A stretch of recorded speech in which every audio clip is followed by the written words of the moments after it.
The world has seen countless murders, but one killing stands above all others. One death that has shaped the world. Malekith, son of Aenarion, was betrayed. The Elven princes crowned Bel-Shannar as the second Phoenix King. So Malekith brooded and poured his hate into a single cup. Malekith toasted Bel-Shannar, then stepped over his dying body and into the sacred flame of kings. But the fires stripped his flesh, and with a final scream, he hurled himself back from whence he came. His body was taken north, and a suit of armor forged. Malekith was reborn. The Witch King, and in his shadow, legions raised. Decades of civil war followed. Then Malekith embarked on the most ruthless of plans. His sorcerers would unbind the magic of the Great Vortex. Created by Kalador Dragon Tamer and his elven mages, the Vortex siphons the winds of magic, keeping the demon tide at bay. Malekith's spell was flung at the Vortex, but Kalador himself broke through the mists of time to deflect the titanic force back at its casters. The Shadowlands were ravaged, sundered.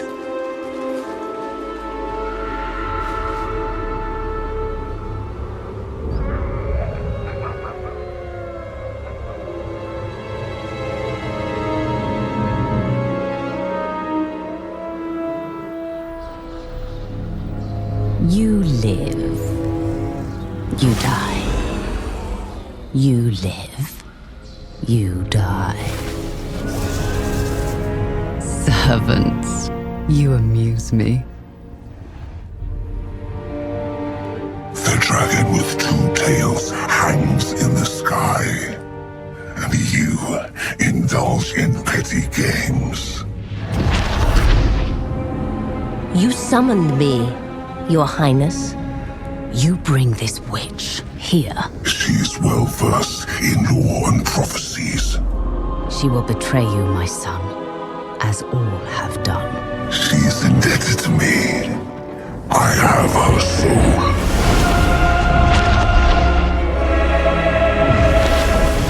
Step forward, Felicion the Heartkeeper. The comet disrupts the vortex. Whilst it is weak, a prophecy can be fulfilled. Of a king who consumes the heart of Ulthuan. My son will take its power and our vengeance. Find the Oracle. She knows what to do. I am willing to serve, to earn my soul's release.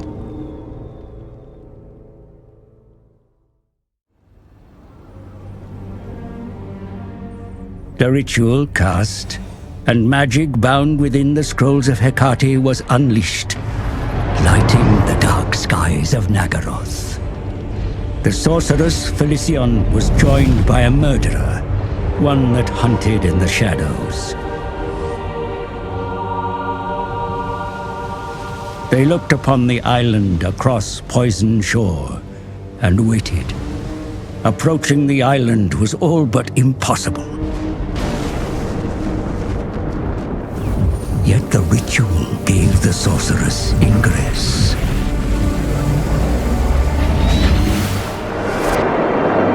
Felicion bargained with the Oracle. In exchange for her freedom, the Medusa bade the sorceress to look in the mirror. At the heart of hated Ulthuan, the vortex was vulnerable. If the Witch King wished to step into the maelstrom and bathe in its power, then his body would need to be ready. A drink from a cursed goblet was required, filled with the life force of 5 victims. The rituals would reveal the prey that the sorceress and her assassin must hunt. An irony that the Oracle was blind to her own fate.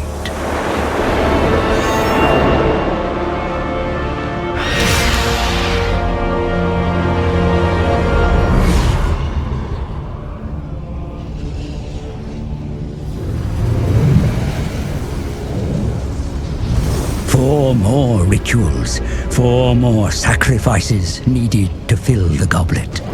Then the Witch King may drink and be ready to enter the vortex.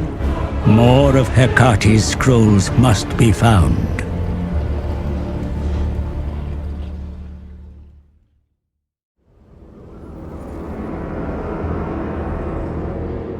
The scrolls revealed the second sacrifice, a hated foe.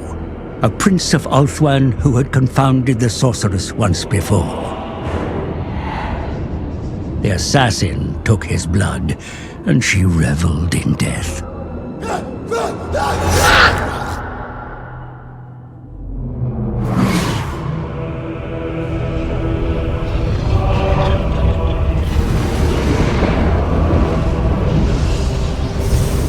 The chalice begins to fill. But more of Hecate's scrolls are needed to find the next sacrifice.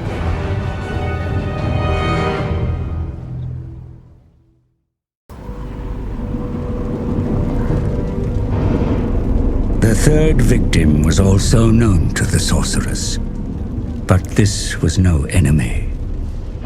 The pupil looked upon her teacher and saw the true cost of dark magic.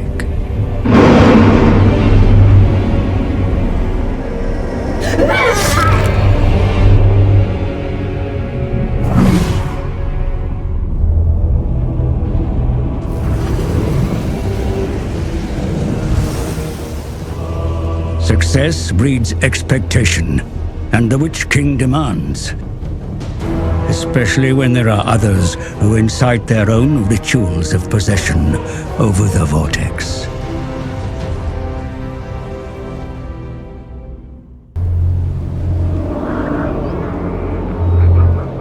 In the north reigned the fourth sacrifice. One close to the cold heart of the sorceress. A warrior, an enslaver, a warlord, a lover. Not that her beauty was spared the assassin's blade.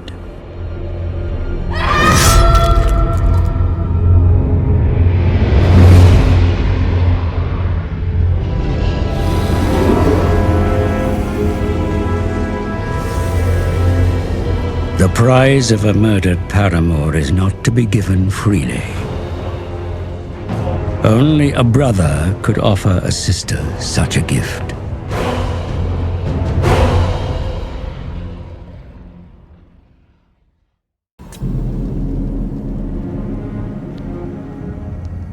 The fifth and final sacrifice was closest to the sorceress, both in bond and vicinity.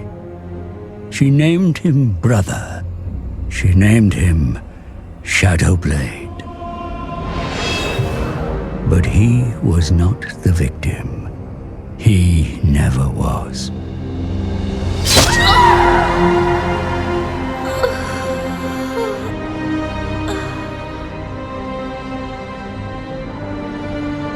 The betrayal amused one who had watched from afar.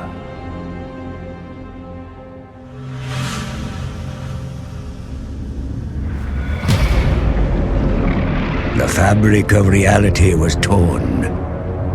From the realm of ruin, the Skaven's horned god mocked its prey and revealed his plan.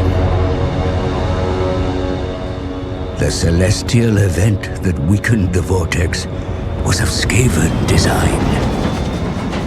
A parody of the true comet, The Council of 13, the Rat Men's highest authority, were architects of this grand manipulation.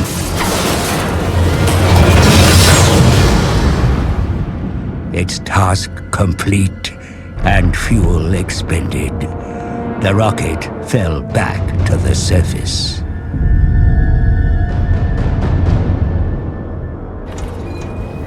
When the wreckage was discovered, its purpose remained unclear until now. It was the catalyst to weaken the vortex and goad the other races into action. They knew the Witch King would seek to dominate the vortex, but they were ready. Every ritual cast, the magic was stolen, absorbed into the Horned Rat's bell. Now soaked in ritual power, the bell will be moved to Ulthuan's heart. If it tolls 13 times, the Horned God shall emerge from the vortex, the world doomed.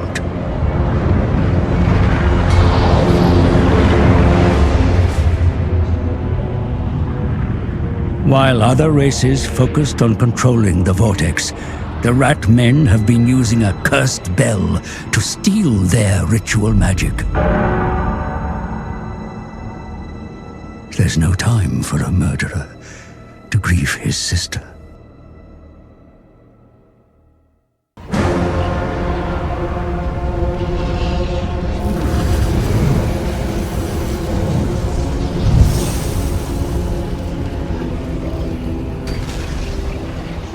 With Felician's blood, the chalice is full, and Malekith may drink. The liquid inside, no poison this time, but an elixir that will make his body ready to absorb the vortex. But first, a god must be halted. The accursed Skaven. They claim the vortex, their devious schemes twisting it into a portal.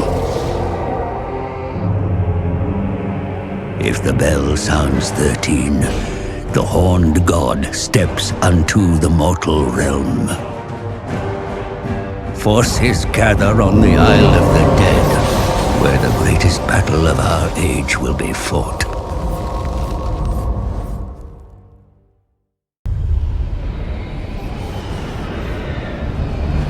A Horned God banished, vermin purged from the island's shores.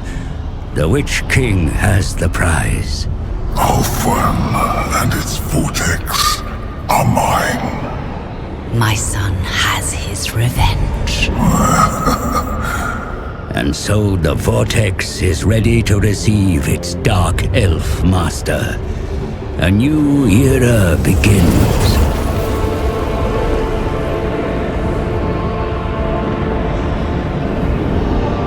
But there will always be enemies to fight and wars to wage.